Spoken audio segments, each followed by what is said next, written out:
E-PG पाठशालायां भवतां सर्वेषां स्वागतं वर्तते। अहं ज्ञानेन्द्रसापकोटा श्री बाबडेश्वर संस्कृतमहाविद्यालये व्याकरणविषये अध्यापनरतः। अद्य भवतां समक्षं सन्धिविषयम् अधिकृत्य तत्र हल् सन्धौ कानिचन सूत्राणि सोदाहरणं प्रस्तूयन्ते। हल् सन्धौ छत्वसन्धिः, अनुस्वारसन्धिः, आगमसन्धिः, ऋत्वसन्धिः इति सन्धिचतुष्टयम् अद्य अस्माभिः अस्मिन् पाठ्यांशे विचारयिष्यते। तत्र छत्वसन्धौ यत्र छकारस्य विधानं जायते तस्य विचारः भविष्यति। अनुस्वारसन्धौ यत्र अनुस्वारं निमित्तीकृत्य अथवा अनुस्वारः विधेयः स्यात् तादृशः सन्धिः विधीयते।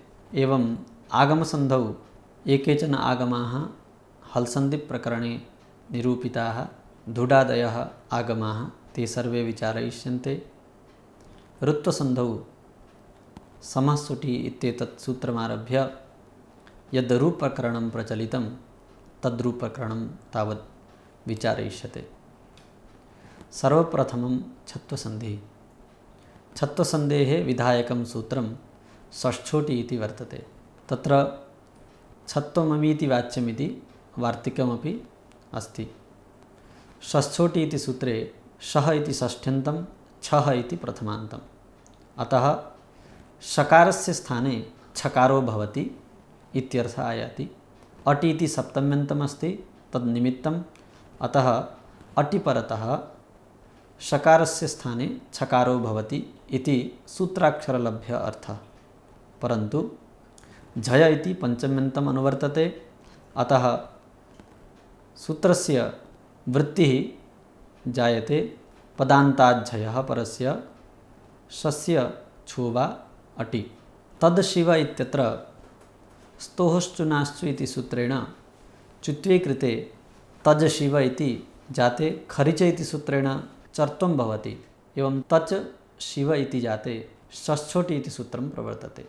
एवं च षकारस्य स्थाने छकारे विकल्पेन जाते तच्छिव इति रूपं सिद्धं भवति। यदि सूत्रस्य वैकल्पिकत्वात् सूत्रं न प्रवर्तते तदा तद् शिव इति स्थितौ चुत्वे कृते तद् शिव इति स्थितौ तच् शिव इत्येव चुत्वेन रूपमपि सिद्धं भवति। अत्र सूत्रे यद्यपि अटि इति उक्तं परन्तु वार्तिकं छत्वम् अमीति वाच्यम् इति वदति। इत्युक्ते षष्ठोटि इति सूत्रेण अटि परतः पदान्ताज्झयः षकारस्य यत् छत्वं विहितं तद् अटि परतः नहि अपितु अमि परतः इति वक्तव्यम्। एवं छत्वसन्धिः अस्माभिः निरूपितः। इदानीम् अनुस्वारसन्धिस्तावत् प्रस्तूयते। अनुस्वारसन्धौ अनुस्वारविधायकं मुख्यं सूत्रं वर्तते मोनुस्वार इति। मः इति षष्ठ्यन्तं वर्तते। पदस्य इत्यनुवर्तते तस्य विशेषणं। विशेषणत्वात् तदन्तविधिः।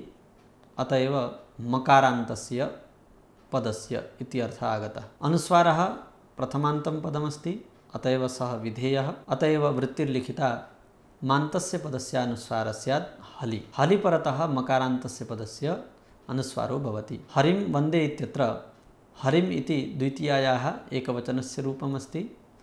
तद् मकारान्तं पदमस्ति सुप्तिगन्तं पदमित्यनेन सूत्रेण। वन्दे घटक वकारे हलि परतः हरिमिति मकारस्य स्थाने अनुस्वारः विहितः।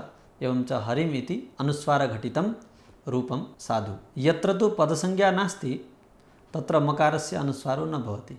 यथा गम्यते इत्यत्र गम् इति मकारान्तस्य पदत्वं नास्ति, अत एव तत्र अनुस्वारो न भवति।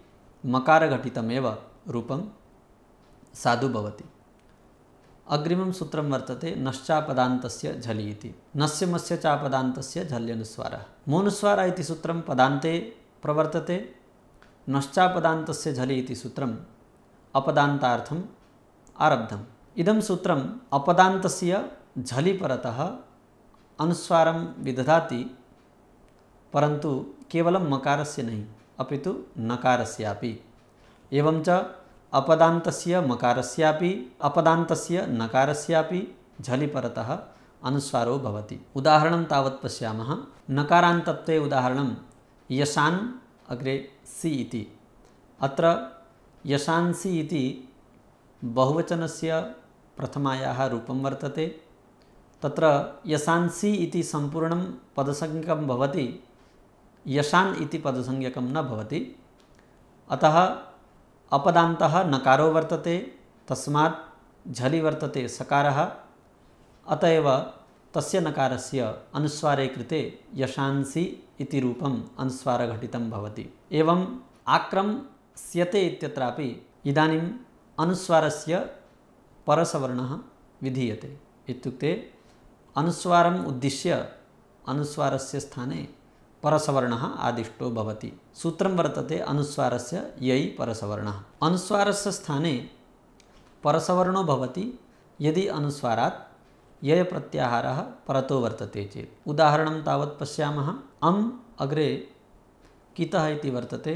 तत्र अम् इति मकारस्य अनुस्वारे जाते अग्रे कितः इति ककारे परतः अनुस्वारस्य यही परसवर्ण इति सूत्रे परसवर्णे जाते परः या ककारः तत्सवर्णः अनुस्वारः या स्थानी तत्सदृशश्च यः आदेशः स एव अत्र विधीयते।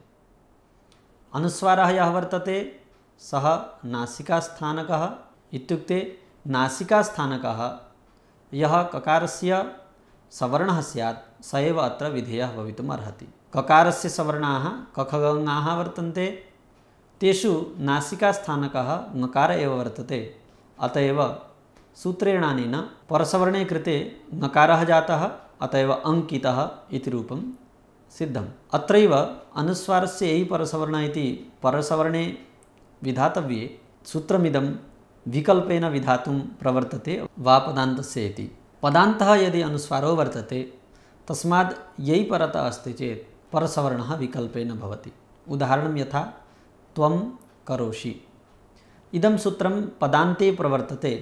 अतएव अनुस्वारस्य यही परसवर्ण इति यत् सामान्यं सूत्रमासीत् तत्र सर्वाण्यपि उदाहरणानि अपदान्तानि अस्माभिः प्रदर्शितानि। अत्र तावत् पदान्ते विकल्पेन सूत्रेणानेन परसवर्णः भवति।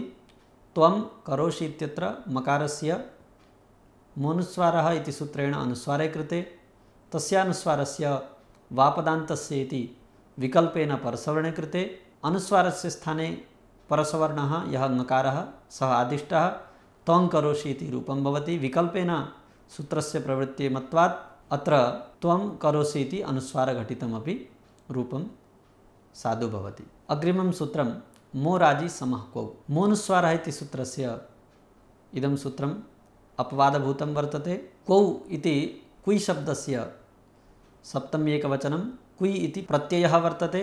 प्रत्ययग्रहणे यस्मात् स वेदस्तदादेस्तदन्तस्य च ग्रहणम् इति परिभाषया क्वौ इत्यत्र कुय्बन्ततदादिः इति अर्थः लभ्यते। अतएव सूत्रस्य वृत्तिः भवति कुय्बन्ते राजतौ परे मस्य म एव स्यादिति। उदाहरणं सम्राट् इति। सम् इति शब्दः, तस्मात् राट् शब्दः अस्ति। सः राट् शब्दः कुय्बन्तो वर्तते। तत्र सम् इति मकारस्य पदान्तत्वात् मोनुस्वारः इति सूत्रेण अनुस्वारे प्राप्ते। अनेन सूत्रेण समो मस्य म एव स्यात् इति सम् मकारस्य मकार एव विधीयते। इत्युक्ते अनुस्वारो न भवति न वा परसवर्णादिकम्। एवं च सम्राट् इति रूपं सिद्ध्यति। अग्रिमं सूत्रं वर्तते हे मपरे वा। मपरे हकारे परे मस्य म एव स्यात् वा। मपरे इत्यत्र मः परः यस्मात् तस्मिन् इत्यर्थः। तत्र तावत् उदाहरणं किं मलयति इति। अत्र मः परः यस्मात् तादृशः हकारः मलघटकः तस्मिन् परतः यः मकारः तस्य म एव स्थितः परन्तु विकल्पेन। एवं च किं मलयति इति रूपम् एकं विकल्पेन सूत्रप्रवृत्ति वर्तते। अतएव किं मलयति इति अनुस्वारघटितमपि रूपं बोद्धव्यम्। अत्रैव वार्तिकं वर्तते यवलपरे यवलावा।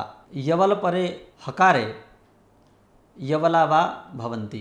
किं ह्य इत्यत्र किमिति मकारो वर्तते, तस्मात् परतः हकारो वर्तते, परन्तु सः हकारः यपरकः वर्तते। तदानीं किम् इति शब्दस्य मकारस्य स्थाने मोनुस्वार इति सूत्रेण यः अनुस्वारः प्राप्तः सः यकारस्य विधानेन बाध्यते।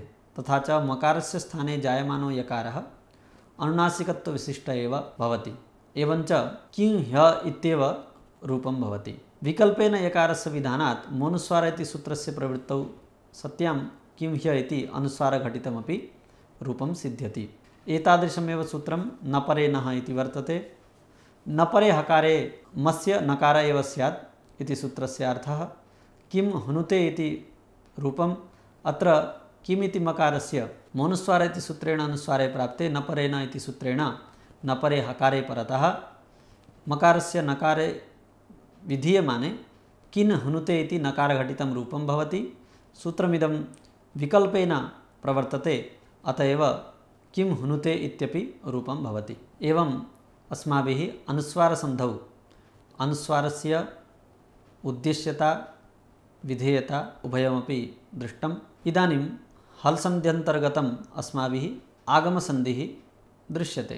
प्रथमं तावत् ङ्णोः कुक्तुक्सरि नकारनकारयोः कुक्तोः आगमौ स्तः वा शरि इति सूत्रस्य वृत्तिः।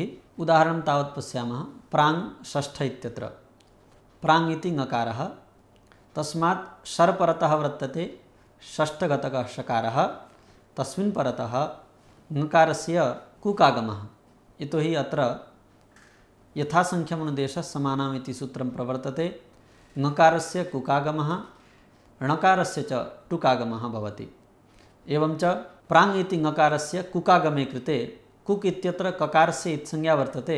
आद्यन्तौ टकितौ इति सूत्रं प्रवर्तते।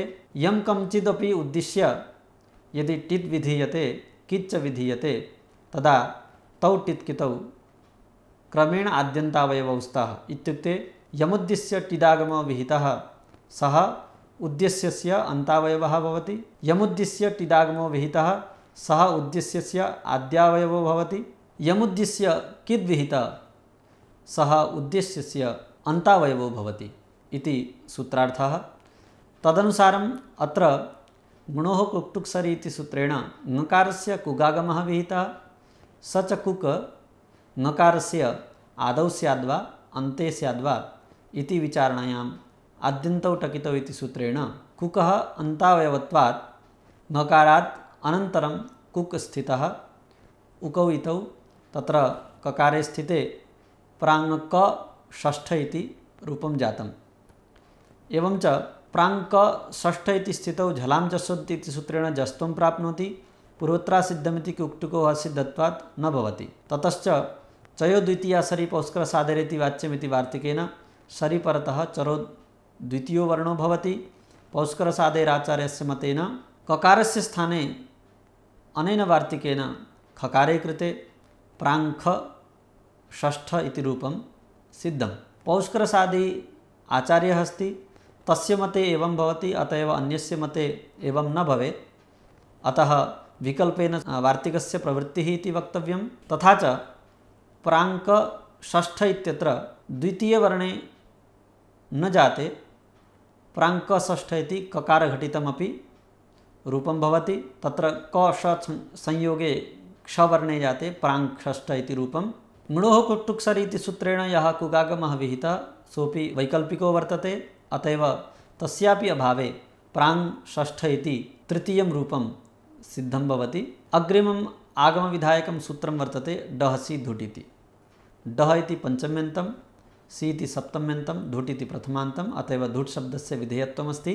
डकारात् परस्य सस्य धुट् भवति। सि इति यद्यपि सप्तम्यन्तं वर्तते, परन्तु डः इति पञ्चम्यन्तदर्शनेन सि इति सप्तम्यन्तस्य षष्ठ्यन्तत्वं प्राप्तं। धुट् शब्दे टकारस्य इत्संज्ञा वर्तते, अतएव तस्य टकारस्य इत्संज्ञायां सत्याम् आद्यन्तौ टकितौ इति सूत्रेण डात्परस्य सस्य यः धुट् विधीयते सः सकारस्य आदौ आगत्य तिष्ठति।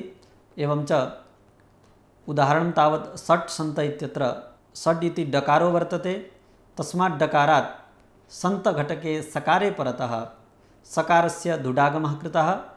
सकारस्य दुडागमे कृते धकारः सकारात् पूर्वम् आगत्य स्थितः। षड् ध सन्तः इयं स्थितिः अभूत्। इदानीं खरिच इति सूत्रेण धकारस्य तकारे डकारस्य च टकारे षट् सन्त इति रूपं सिद्धम्। अत्र यदि दुडागमः न भवति तदा षट् सन्त इति रूपं सिद्ध्यति।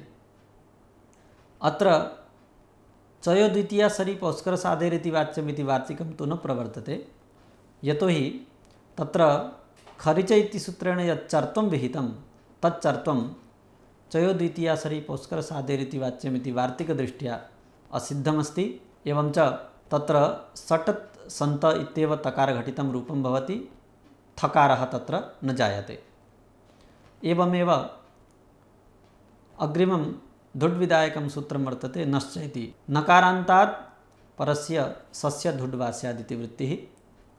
उदाहरणं सन् सः इति वर्तते।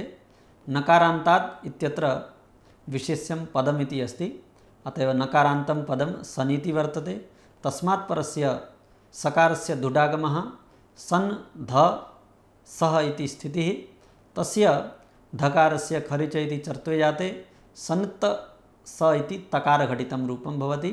नश्च इति सूत्रं विकल्पेन दुडागमं करोति, अतः एव दुडभावे सति संसः इति नकारघटितमेव रूपमपि भवति। अग्रिमं सूत्रं शी तुक् इति वर्तते। पदान्तस्य नस्य शे परे तुक् वा स्यात्। इदमपि सूत्रं विकल्पेन प्रवर्तते। अत्र नकारस्य तुगागमः विधीयते, तत्र ककारस्य इत्संज्ञा वर्तते, अतः एव आद्यन्तौ टकितौ इति सूत्रेण यः नकारः तस्य अन्तावयवः भवति। एवं च सन् शम्भु इति उदाहरणम्। अत्र उदाहरणे नकारस्य तुगागमे कृते नकारस्य अन्तावयवः सन् प्रवर्तते, सन्त शम्भु इति स्थितिः। अस्यां स्थितौ तकारस्य चुत्वेन चकारे नकारस्यपि चुत्वेन यकारे संय च शम्भु इति रूपं भवति। तत्र षष्ठोटि इति सूत्रं विकल्पेन छत्वं करोति। एवं च संय च शम्भु इत्यत्र छकारे कृते संय च छम्भु इति रूपं भवति। अत्र झरोझरि सवर्णेन चकारस्य विकल्पेन लोपे संय छम्भु इति रूपं भवति। अत्र संय छम्भु इति झरोझरि सवर्णे इति लोपे कृते एकं रूपं जातम्। इदं प्रथमं रूपं य छ घटितं। तदनन्तरं छत्वस्यापि विकल्पात् छकाराभावे संय च शम्भु इति चकारघटितं रूपम्।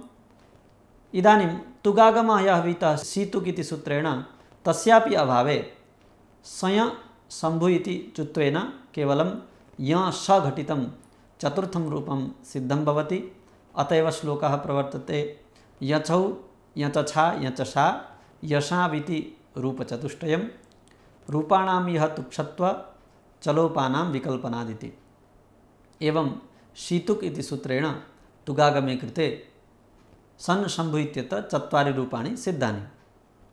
अग्रिमं सूत्रं ङमो ह्रस्वादचि ङमोन्नित्यं। ह्रस्वात् परो यो ङम् तदन्तं यत्पदं तस्मात् परस्याचो नित्यं ङम्डागमः स्यात्। अत्र ङमुट् इति समुदाये विहितं यत् टित्वं तद् समुदाये फलाभावात् तदवयवे प्रवर्तते।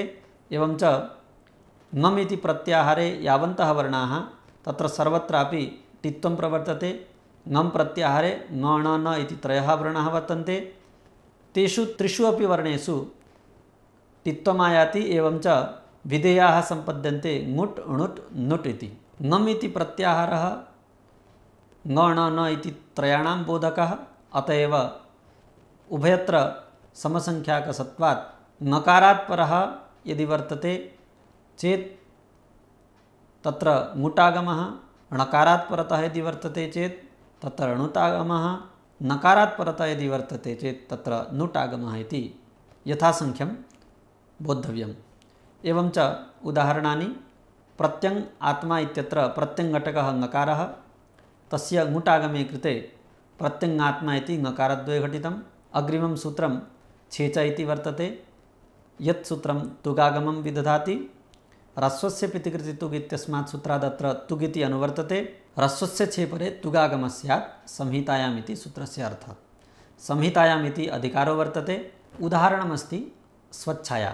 स्व इति स्वघटक अकारः तस्य अकारस्य छायाघटक छकारे परतः तुगागमः स्व इति अकाराद् अनन्तरं वर्तते।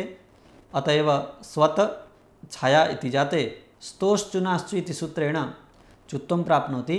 तस्य असिद्धत्वात् झलाञ्जसन्ते इत्यनेन तकारस्य दकारे जस्त्वे कृते स्वध छाया इति स्थिते खरिच इति चर्त्वे प्राप्ते तस्य असिद्धत्वात् स्तोश्चुनाति सूत्रेण जकारे कृते खरिच इत्यनेन चर्त्वे चकारे तदनन्तरं चोहको इत्यनेन कुत्वं प्राप्तं तच्च न भवति च्युत्वचर्तयोः असिद्धत्वात्। एवं च स्वच्छाया इति चकारघटितं रूपं सिद्धं भवति। अग्रिमं सूत्रं वर्तते आङ्माङ्गोश्च। आङ्माङ्गोर् इति षष्ठ्यन्तमस्ति। छे इति तुग् इति च अनुवर्तते। सूत्रस्य वृत्तिः वर्तते एतयोश्छे परे तुक् स्यादिति। एतयोः इत्युक्ते आङ्माङ्गोः। उदाहरणं वर्तते आ छादयति। आ इति आकारः वर्तते। आङ्ः आकारः तस्मात् छकारः वर्तते परतः तस्य तुकागमे कृते आकारस्य विधीयमानः तुक् आद्यन्तौ टकितौ इति सूत्रसाहाय्येन आकाराद् अनन्तरं तिष्ठति। एवं च आत् छादयति इत्यत्र पूर्ववत् तकारस्य चकारे जाते आच्छादयति इति रूपं भवति। अग्रिमं सूत्रं दीर्घात् इति वर्तते। दीर्घात् छे परे तुक् स्यादिति वृत्तिः। उदाहरणं तावत् चेच्छिद्यते इति। अत्र पदान्ताद्वा इति सूत्रम् अग्रिमम् अस्ति। तेन सूत्रेण पदान्ते विकल्पेन क्रियते। अतएव दीर्घात् इति सूत्रस्य उदाहरणम् अपदान्तमेव ग्रहीतव्यम्। अतः चेच्छिद्यते इति अपदान्तं रूपं तावत् अत्र प्रस्तूयते। चेच्छिद्यते इत्यत्र चे इति दीर्घः वर्तते तस्मात् छकारः परतः चे इति पदान्तमपि नास्ति। अतः चे इति एकारस्य दीर्घस्य तुगागमे कृते दीर्घात् परतः तुक् तिष्ठति। एवं च तस्य तुकः श्चुत्वादिकं पूर्ववत् कृत्वा चेच्छिद्यते इति रूपं सिद्ध्यति। अग्रिमं सूत्रं पदान्ताद्वा इति। दीर्घादित्यनुवर्तते। दीर्घात् पदान्तात् छे परे तुक् विकल्पेन भवति। उदाहरणं पश्यामः। लक्ष्मी छाया इत्यत्र लक्ष्मी इति इकारः दीर्घः तस्मात् छायाघटके छकारे परतः लक्ष्मी इति इकारस्य दीर्घस्य तुगागमे कृते दीर्घात् परतः तकारः स्थितः तस्य श्चुत्वादिकं कृत्वा लक्ष्मी छाया इति रूपं सिद्धं भवति। एवं च पदान्ताद्वा इति सूत्रेण लक्ष्मी छाया इत्यत्र विकल्पेन प्रवृत्तिसत्वात् चकारघटितम् एकं रूपं चकाररहितं च लक्ष्मी छाया इत्यपि रूपं सिद्धं भवति। एवम् अस्माभिः आगमाः अपि प्रतिपादिताः। इदानीं ऋत्वसन्धिः। तत्र तावत् मुख्यतः रुविधायकानि यानि सूत्राणि सन्ति तानि विचारयामः। प्रथमतः समः सुटि। समो मस्य रु स्यात् सुटि। समः मकारस्य स्थाने रु भवति सुट् परतः। उदाहरणमस्ति सं स्कर्ता इति। सं शब्दात् डुक्रियकरणे इत्यस्मात् धातौ परतः संपरिभ्यां करोतौ भूषणे इति सं शब्दात् स्कर्ता इति शब्दः परतः वर्तते। तत्र संपरिभ्यां करोतौ भूषणे इति सुटागमः अस्ति। तस्मिन् सुटि परतः सं शब्दस्य मकारस्य अलोन्त्यस्य इति सूत्रसाहाय्येन रु भवति। एवं च स रु स्कर्ता इति स्थितिः भवति। अत्र यः रु शब्दः वर्तते तस्य उकारस्य इत्संज्ञा। उकारस्य इत्संज्ञायां सत्यां सर् स्कर्ता इयं स्थितिः भवति। अत्र सूत्रं प्रवर्तते अत्रानुनासिकः पूर्वस्य तु वा इति। अत्र इति रुप्रकरणे इत्युच्यते। एवं च अस्मिन् रुप्रकरणे पूर्वस्य विकल्पेन अनुनासिकः भवति। इत्युक्ते रोः पूर्वस्य अनुनासिकः विकल्पेन भवति। स र स्कर्ता इत्यत्र रोः पूर्वं सकारघटकः अकारः सशब्दघटकः अकारः तस्य अकारस्य अनुनासिकत्वे कृते सं इति अनुनासिकत्वविशिष्टः अकारः भवति। सं रु कर्ता इति स्थितिः। इदं सूत्रं विकल्पेन प्रवर्तते। अस्य सूत्रस्य प्रवृत्त्यभावे अनुनासिकात् परोनुस्वारः इति सूत्रेण अनुस्वारं विहाय रोः पूर्वस्वात् परः अनुस्वारागमः विधीयते। अत्र रु शब्दात् पूर्वम् अकारः वर्तते तस्मात् परः अनुस्वारागमः मध्यतः स्थितो भवति। एवं च संस्कर्ता इति अनुस्वारघटितं पुनश्च अनुनासिकघटितमपि संस्कर्ता इति रूपं भवति। तत्र रुशब्दस्य रकारः तस्य रकारस्य खरवसानयोर्विसर्जनीय इति सूत्रेण खरि अवसाने च पदान्तस्य रेफस्य विसर्ग इति अर्थकेन अत्र पदान्तः या रेफः तस्य रेफस्य विसर्गः कृतः, तस्य च विसर्गस्य संपुंकानां सो वक्तव्यः इति सूत्रेण सकारः कृतः। एवं च संस्कर्ता इति सकारद्वयघटितं रूपम् एवं अनुनासिकविशिष्टमपि संस्कर्ता इति सकारद्वयघटितं रूपं जातम्। एवं च संस्कर्ता इत्यत्र रूपद्वयम्। अग्रिमं सूत्रं रुविधायकं पुमः खय्यं परे अम्परे खयि पुंशब्दस्य रु स्यात्। अत्रापि पुंशब्दस्य रु उच्यते, परन्तु पुंशब्दस्य सम्पूर्णस्य रु न भवति, अपितु अलोन्त्यस्य इति सूत्रसाहाय्येन अन्त्यस्यैव रु भवति। एवं च पुम् इति मकारस्य स्थाने रु जायते। उदाहरणं वर्तते पुम् अग्रे कोकिल इति। पुम् इति मकारस्य स्थाने रु शब्दे जाते पुरु कोकिल इति जायते। तत्र अत्र अनुनासिकः पूर्वस्य तु वा अनुनासिकात् परोनुस्वारः इति सूत्रद्वय प्रवृत्तौ अनुनासिकघटितम् अनुस्वारघटितं च पुंस्कोकिलः पुंस्कोकिल इति रूपद्वयं सिद्धं भवति। एवं पुंस्पुत्रः पुंस्पुत्र इत्यत्रापि रूपद्वयं सर्वत्र अनुनासिकघटितम् अनुस्वारघटितं च सकारघटितं रूपं बोद्धव्यं। रुशब्दविधानाय अग्रिमं सूत्रं वर्तते नश्छव्यप्रसान्। अम्परे छवि नकारान्तस्य पदस्य रु स्यादिति वृत्तिः। तत्र उदाहरणं वर्तते सार्ङ्गिन् छिन्दी इति। सार्ङ्गिन् नकारान्तं पदमस्ति, तस्य छिन्दिघटक छकारे परतः स च छकारः कीदृशः छपदवाच्यः एवं च अम्परकः। छकारादुत्तरतः इकारो वर्तते, यः इकारः अमि आयाति। एवं च सार्ङ्गिन् छिन्दी इत्यत्र अम्परकः छौ प्रत्याहारमिलितः छकारः, तस्मात् तस्मिन् परतः सार्ङ्गिन् इति नकारान्तस्य पदस्य सम्पूर्णस्य रु प्राप्नोति। अलोन्त्यस्य इति सूत्रसाहाय्येन अन्त्यस्यैव स्थाने रु भवति। एवं च सार्ङ्गिन् इति नकारस्य स्थाने रु शब्दे कृते सार्ङ्गी रु छिन्दी इत्यस्यां स्थितौ अनुनासिक अनुस्वारयोः पूर्ववत् कृतयोः सार्ङ्गी रु छिन्दी इत्यत्र खरवसानयोर्विसर्जनीय इति सूत्रेण विसर्जनीय कृते विसर्जनीयस्य स इति सूत्रेण सत्वे च कृते सार्ङ्ग्रींश्छिन्दी इति अनुस्वारघटितम् अनुनासिकघटितं च रूपद्वयं सिद्धं भवति। अग्रिमं सूत्रं वर्तते नृन् पे इति। नृन् इत्यस्य रु स्यात् पकारे परे इति वृत्तिः वर्तते। नृन् पाहि इत्यत्र नृन् इति शब्दस्य अन्त्यस्य नकारस्य रु शब्दे कृते नृरु पाहि इति जातं। तत्र अत्रानुनासिकः पूर्वस्य तु वा अनुस्वारात् पूर्वानुस्वारः इति सूत्रद्वयं प्रवृत्तम्। एवं रु शब्दस्य उकारस्य इत्संज्ञायां कृतायां खरवसानयोर्विसर्जनीयः इति सूत्रेण विसर्गे कृते नृः पाहि नृन् पाहि इति स्थितिः। अत्र कुप्वोः कपौ च इति सूत्रं प्रवर्तते। सूत्रेऽस्मिन् कः पौ इति विधेयौ वर्तेते। तत्र कः इति जिह्वामूलीयं, पः इति उपद्मानीयं। सूत्रमिदं विसर्गमुद्दिश्य प्रवर्तते। विसर्गोद्देश्यकानां सूत्राणां विसर्गसन्धौ निवेशनीयत्वेन विसर्गसन्धावेव व्याख्यातव्यं, तथापि प्रसङ्गतः हल्सन्धौ एव सूत्रमिदं व्याख्यायते। अस्य सूत्रस्य विधेये जिह्वामूलीयोपद्मानीयौ पदार्थौ वर्तेते। कवर्गे पवर्गे च परे विसर्जनीयस्य क्रमात् जिह्वामूलीयोपद्मानीयौ स्तः इति वृत्तिः। जिह्वामूलीयोपद्मानीयौ कखाभ्यां पफाभ्यां च प्राक् अर्धविसर्गसरिसौ प्रयुज्यमानौ वर्णविशेषौ इति संज्ञाप्रकरणे एव निरूपितं। तत्र कुप्वोः कप्पौ च इति सूत्रे च ग्रहणेन विसर्गस्यापि समुच्चयः भवति। अनेन सूत्रेण विसर्जनीयस्य बाधः जायते। एवं च नृः पाहि नृः पाहि अत्रानुनासिकः पूर्वत् सितु वा इत्यादि सूत्रप्रवृत्त्या पञ्चरूपाणि सिद्धानि भवन्ति। तत्र एकं रूपं तावत् नृः पाहि इति विसर्गस्य उपध्मानीये कृते नृः पाहि इति, द्वितीयं रूपम् अनुनासिकघटितं, तृतीयं रूपं विसर्गघटितं अनुनासिकघटितं च, चतुर्थं रूपम् अनुस्वारघटितं विसर्गघटितम्। एवं चत्वारि रूपाणि नृन् पे इति सूत्रेण पकारे परतः नृन् इति शब्दस्य रु एव विकल्पेन भवति। अतएव रोर्वैकल्पिकत्वात् दृण् पाहि इति नकारघटितमपि रूपं सिद्धं भवति।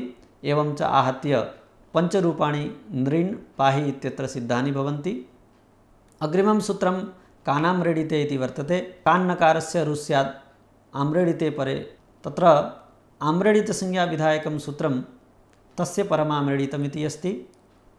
कान् इति शब्दस्य द्वित्वे जाते कान् कान् इति स्थिते तस्य परमाम्रेडितमिति सूत्रेण द्विरुक्तस्य परं यद्रूपं कान् इति द्वितीयं रूपं तस्य आम्रेडितसंज्ञायां तस्मिन् आम्रेडितसंज्ञके कान् शब्दे परतः पूर्व कान् शब्दस्य नकारस्य स्थाने रुशब्दे कृतेकारु कान् इति स्थितौ तत्र रुशब्दस्य उकारस्य संज्ञायां खरवसानयो विसर्जनीयति सूत्रेण विसर्जनीय कृते विसर्जस्य स इति सूत्रेण सकारादेशे तस्मात् रुशब्दात् पूर्वम् अत्रानुनासिक पूर्वस्य तु वा इत्यादि सूत्रद्वयेन अनुस्वारे अनुनासिके च कृते सति रूपद्वयं सिद्धं भवति कांस्कान् कांस्कान् इति।